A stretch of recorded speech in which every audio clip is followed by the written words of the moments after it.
Watch this clip from Louis Theroux's Netflix documentary Inside the Manosphere, and then we'll talk about it. Do you believe in doing the right thing for its own sake?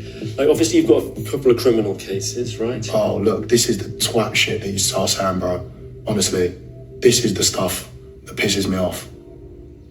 Why do you need to go there? He's not going to talk about any. Why do you need to go there? Any issues Well, or not. I'm just talking about what's been reported. You don't have to say anything you don't. Such a little twat, mate.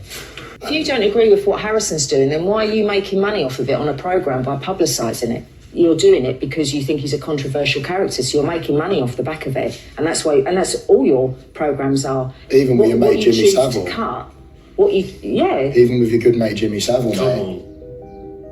Do you know what? I get Jimmy Savile energy from some of the Manosphere figures. Jimmy Savile used to refer to women. HS seem to have changed tactics to put me on the back foot.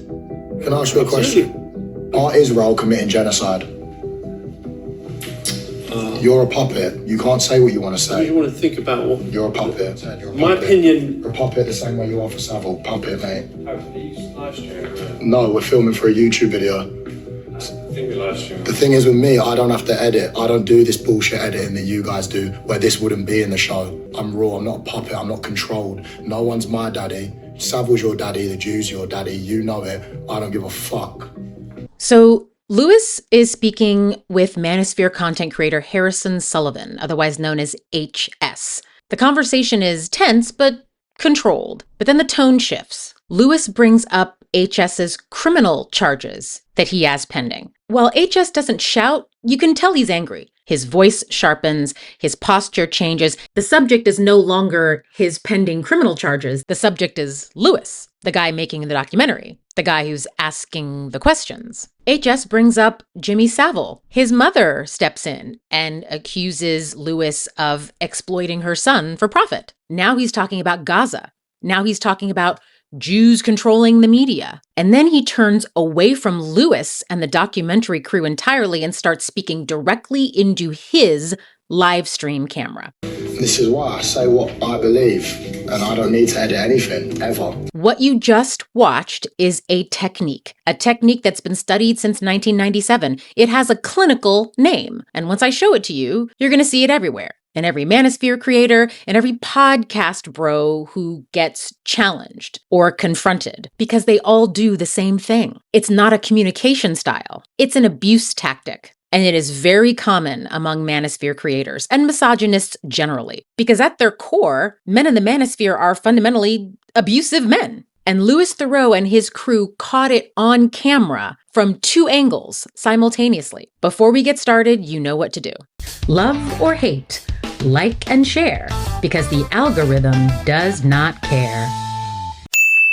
Let me tell you exactly what happened in that room. The clinical term for what HS did in that clip is DARVO. Some of you may have heard of this. It stands for Deny, Attack, Reverse Victim and Offender. The concept was coined by Jennifer Freyd, a professor of psychology at the University of Oregon, in a 1997 peer-reviewed paper entitled Violations of Power, Adaptive Blindness, and Betrayal Trauma Theory, published in the Journal of Feminism and Psychology. Freyd developed the framework while studying how sexual offenders respond when they're confronted with accusations. She kept seeing how sexual offenders responded when they're held accountable, and that they all did the same thing. They all responded in the same way, and she called it DARVO. When someone with power is held accountable for their harmful behavior, they follow this predictable sequence. First, they deny the accusation. Then they attack the person raising the issue. And then finally, they reverse the narrative entirely, presenting themselves as the victim and the accuser as the offender. That's the sequence, every time. Now, the offender doesn't always deny what they did by saying, oh, no, that didn't happen. Sometimes they do it by just making their feelings about being accused bigger than the fact of what they're actually being accused of, or they just ignore the question altogether, change the subject, which is what HS did. Then they attack the person who is confronting them,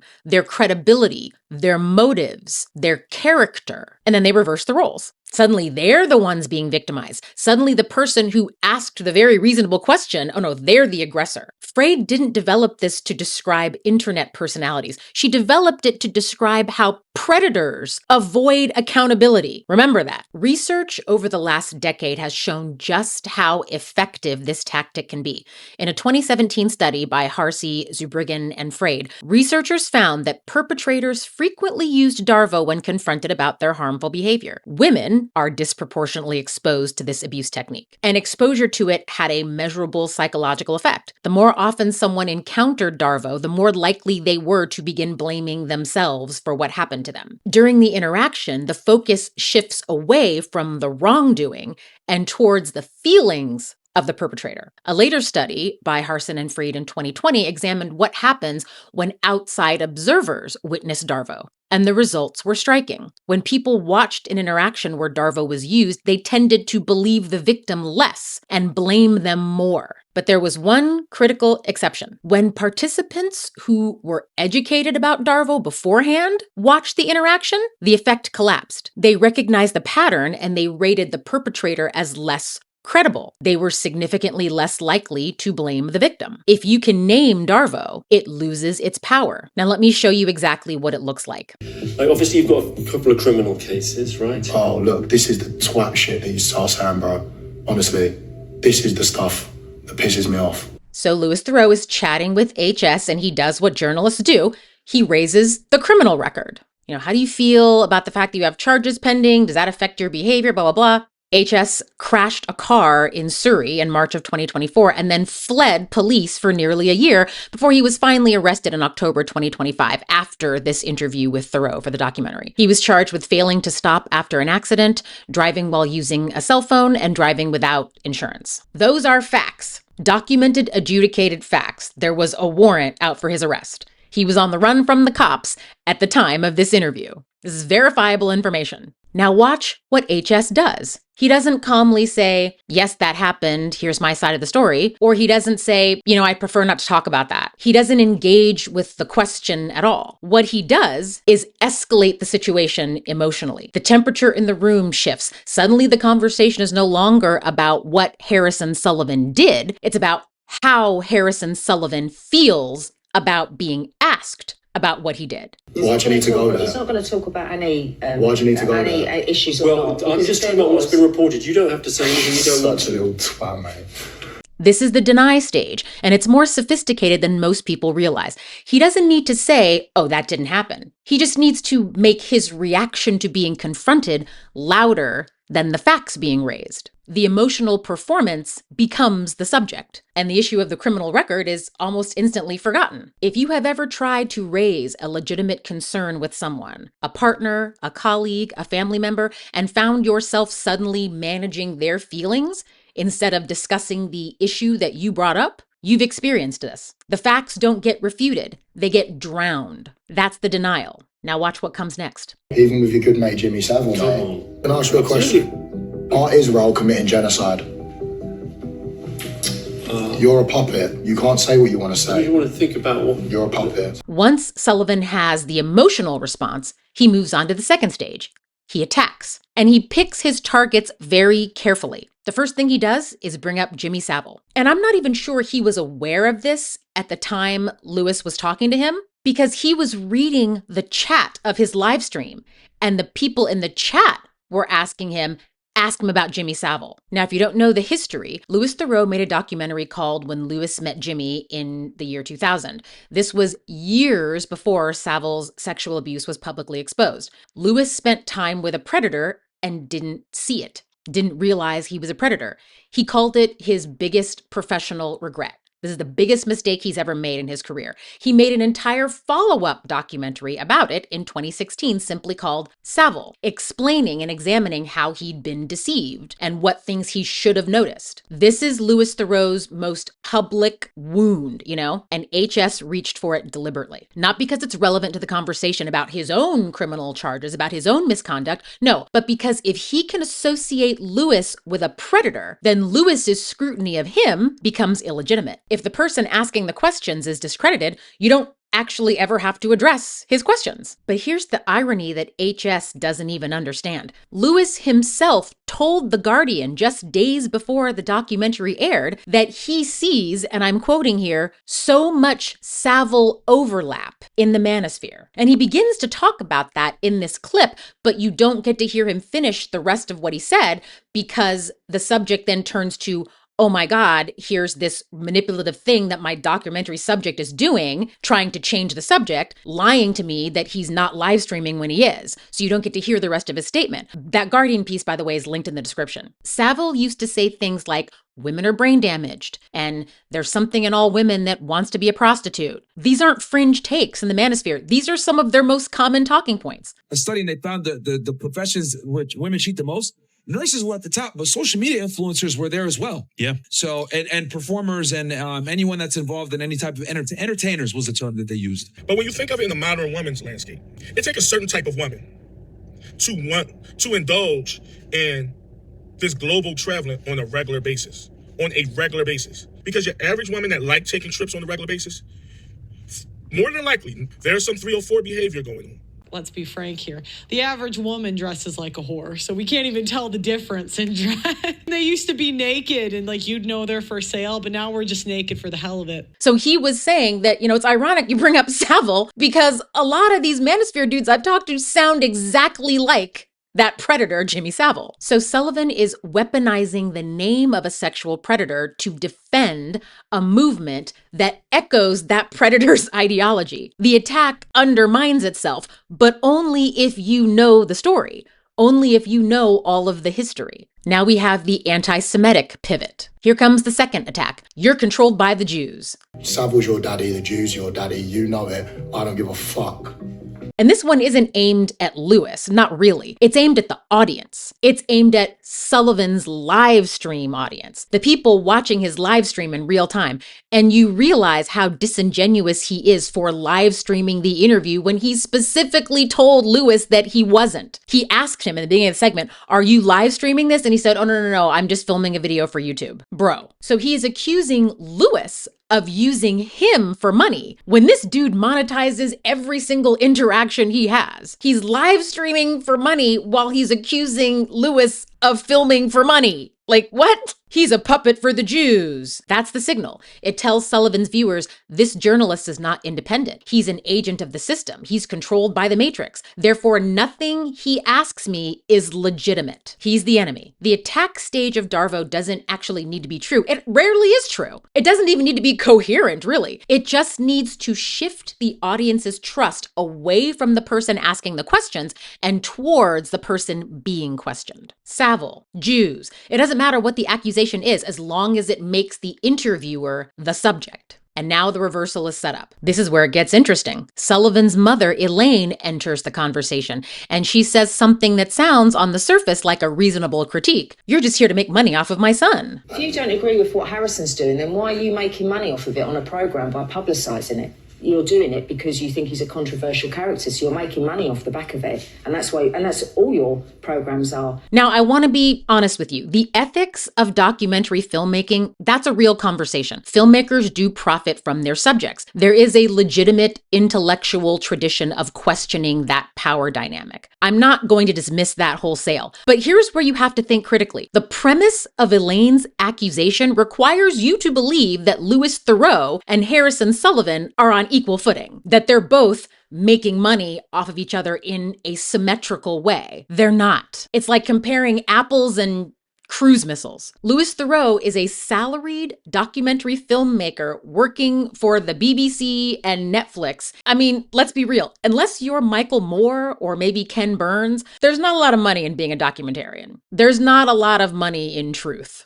Trust me. What he produces will be edited, fact-checked, reviewed, and released months later, like a long time after this moment. Whereas Harrison Sullivan is simultaneously live streaming this exact confrontation to his subscribers in real time and directly monetized. He is the one making money off of Lewis not the other way around. She's framing a BBC filmmaker as an exploiter while her son broadcasts the conversation live for content. The reversal is complete even before she finishes her sentence. But the most important moment in this entire documentary is what happens next. Sullivan turns away from Lewis's camera, the documentary camera, and faces his own, his live stream camera. And then he says, "I believe what I believe. I'm not owned by the Jews or Savile." That line is not for Lewis. That line is for his audience. He is performing victimhood directly into these parasocial connections and relationships that he has with his subscribers.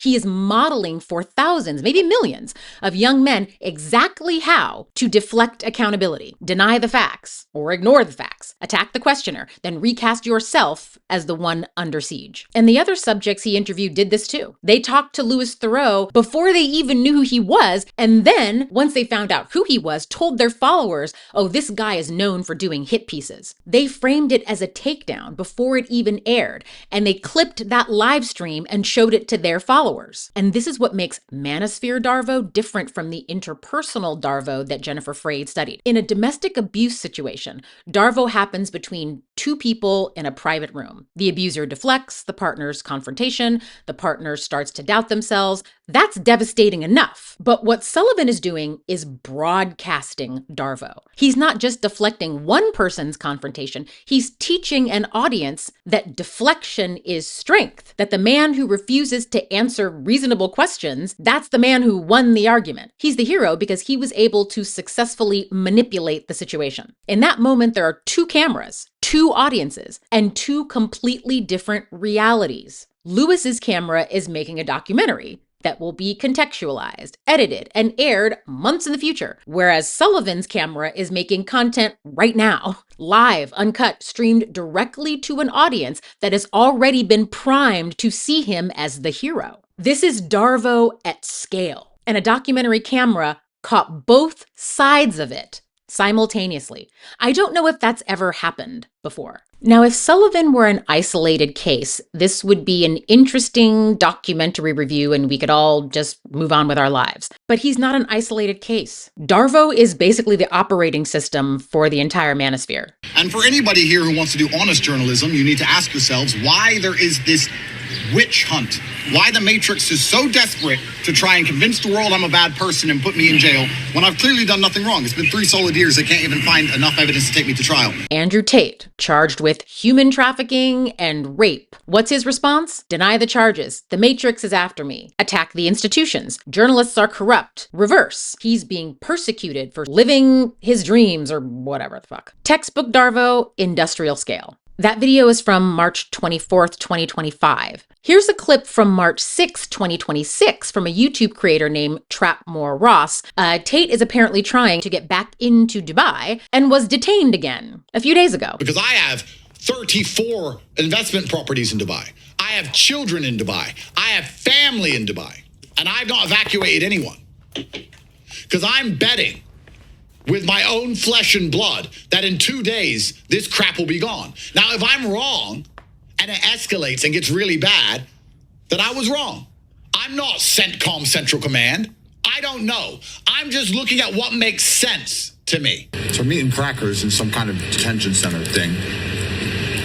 Everyone had to x-ray their cases on the bus. Everyone had to get off the bus, get all their suitcases off the bus. It takes hours.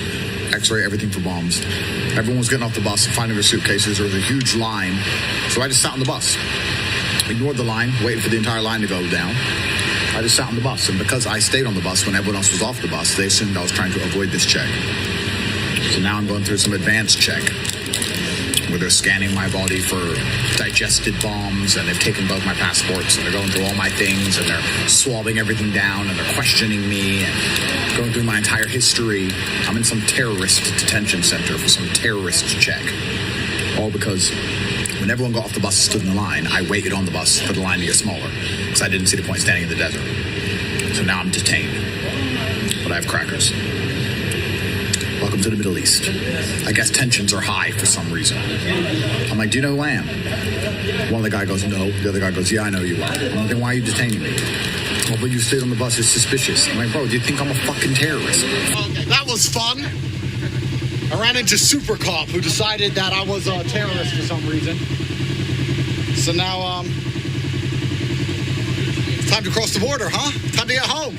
And side question, if he's so innocent, why is he fleeing to Dubai? Why is he risking arrest, risking danger during a war to go to Dubai? Could it be because the UAE has no extradition treaty with Romania?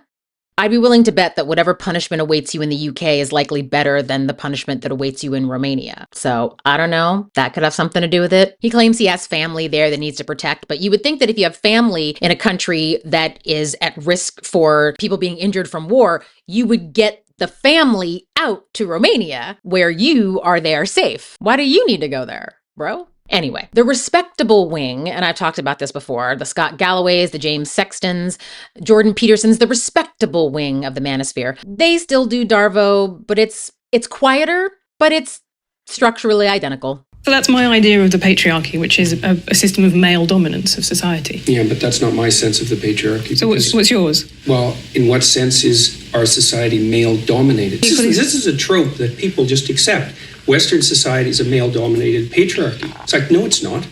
That's not true. This whole patriarchy thing, I think you have no idea how pernicious and dangerous it is. Well, no, I don't. I really don't. Go on.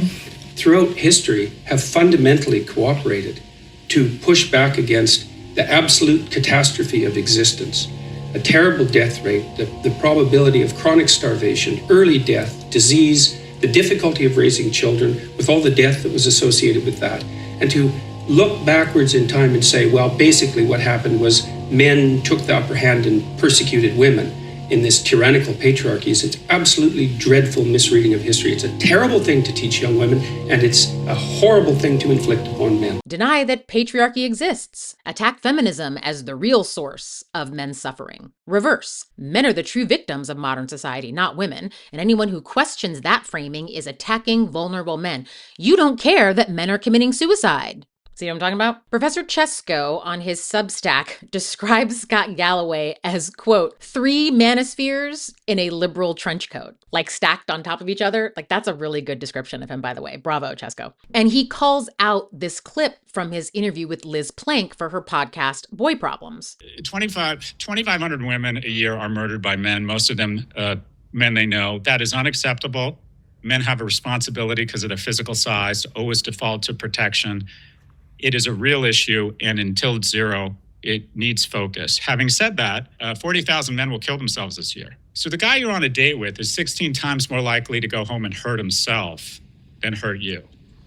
We lose approximately 10,000 men and 10,000 women a year to driving fatalities, meaning the drive over to the date is 4 times more dangerous. You are more likely to drown or choke and die on that date than have your partner, potential partner, hurt you. So while I understand it's an issue, if you go on TikTok, you get the sense that you are literally gambling with your life if you go on a date.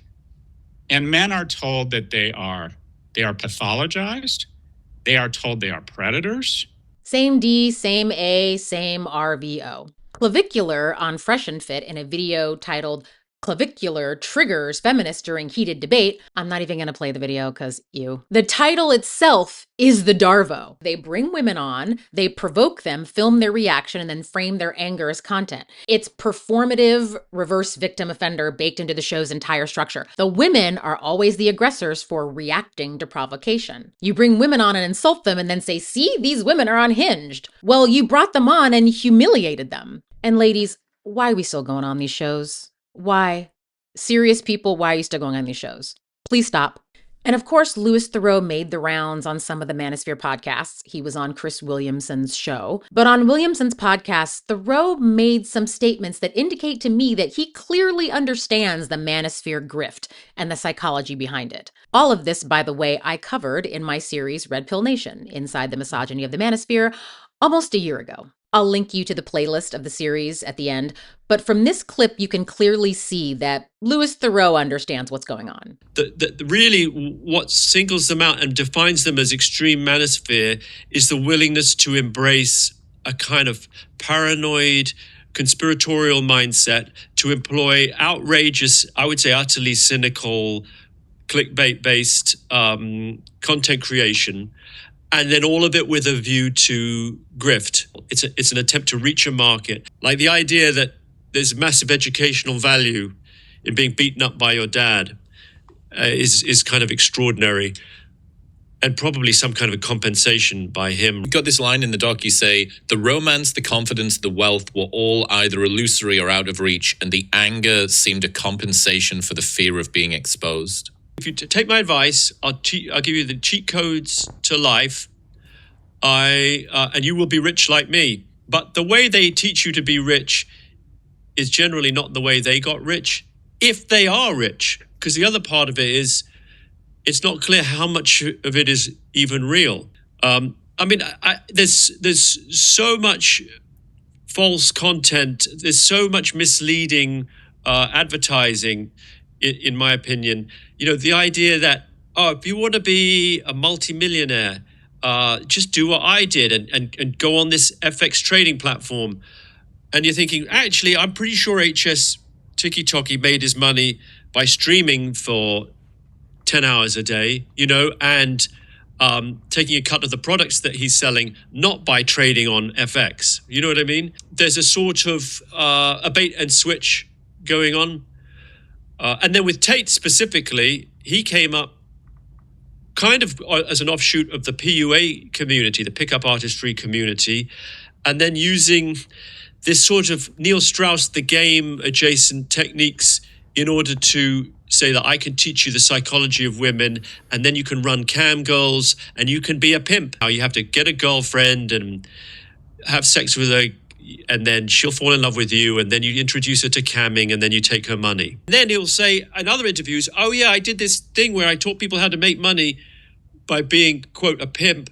But it doesn't really work because you have to be like me to do it. Like, you can't teach that. These men operate like abusive men because they are abusive men. You know, there are two things that the Manosphere documentary failed to address. Because it's the language that's so hard for people to identify in highly controlling relationships, we have to say it. My name is Haley. I'm an educator in domestic violence. Follow along if critical thinking is your jam. The first thing that wasn't said is that the central ideology is that women cannot be trusted, therefore need to be controlled. Now, if we look at the Duluth model power and control wheel, it shows us exactly the coercive control tactics that are being used to control and manipulate people, specifically women. Male privilege, economic abuse, using the children, intimidation, coercion and threats, isolation, gaslighting, minimizing, denying, and blaming, and emotional abuse. The Duluth model recognizes that abuse is driven by entitlement and control, desire to have power over another person. This is exactly why this ideology becomes abusive behavior, because the ideology itself is abusive. This is what so many people struggle to identify, because if a relationship isn't physically abusive, it's very hard for people to name that it is, however, emotionally abusive. Heaven forbid a woman have autonomy or refuse to be controlled, because in their minds, women are only useful as far as their body is available to them. It's entitlement to taking. The things that Andrew Tate and Myron Gaines talk about, these are abuse tactics. Tricking women into falling in love with you, then taking their passports and forcing them to do sex work. Manipulating a woman into cleaning your house, waiting on you hand and foot while you go out and sleep with whoever you want, but she does not have that same freedom in the relationship. Again, DARVO was not developed to describe podcasters and live streamers. It was developed to describe sex offenders and the perpetrators of intimate partner violence. The fact that it maps perfectly onto these Manosphere figures playbook, from the guys in tracksuits screaming about the Matrix to the professors in blazers nodding thoughtfully on the podcast. The fact that it maps so perfectly onto those guys should tell you everything you need to know about what this movement actually is. I do also want to talk about this documentary and what limitations that it has. His documentary method was built for a pre-live stream world. The whole approach, observational, participatory, let the subject reveal themselves over the course of the interview. This was designed for people who don't have their own broadcast channel running simultaneously. When he sat down with the Westboro Baptist Church or with survivalists in the 90s, there was one camera in the room, his camera. He controlled the framing of that conversation. In that room with Sullivan, there were 2 cameras, 2 frames, 2 audiences, and Sullivan knew exactly how to weaponize his audience. The viral clip from this documentary isn't Lewis's framing, it's the confrontation. It's the scene where Sullivan performs victimhood for his audience, where he hijacks the narrative of the very documentary that was supposed to scrutinize him. That's DARVO applied to the Me medium itself. The Guardian's Lucy Mangan, in her review of the documentary, made the point that it never centers women's voices. And she's right. I had a similar problem with adolescence. I understand the focus was on the boy, focuses on the men, but the results of this behavior is women being harmed, women being killed. But I'd argue that the failure to talk about the experiences of women isn't just an editorial choice. It was a structural limitation. Observational documentary shows you abusive men performing, but it doesn't decode them. It doesn't give you the vocabulary to name what you're actually watching. That requires a different lens. And that is the lens that I'm trying to give you right now. So let's bring you back to where we started. Same scene, same room, same man escalating, same mother intervening, same turn to the live stream camera. Nothing about the footage has changed, but you have. Because Jennifer Freyd's 2020 research showed that when people learn about DARVO, when they can name it, the perpetrator becomes less credible. The audience becomes less likely to blame the victim, and the technique stops working. The viewer's awareness changes the outcome. That's why I was able to clock this BS immediately. And that's what this video is about. It's not a documentary review, but sort of a vaccination for you. Now that you can name what Harrison Sullivan did in that room, deny, attack, reverse, victim, and offender, you'll know it when you see it. In the manosphere, in the news, maybe even in your own life. And the research says that once you can see it, once you are aware of it, it stops working on you. And you can see these men for the manipulative abusers that they are. Thanks for watching. See you next time. If you enjoy this kind of content, I invite you to watch my series, Witches, Whores, and Rebels, a feminist history of patriarchal capitalism and how to burn it down. It's a 3-part series with a 90-page companion guide that gives you the history of how we got here, centering the witch hunts, women's resistance, and providing a framework for how we move forward from here. The link is in the description when you're ready.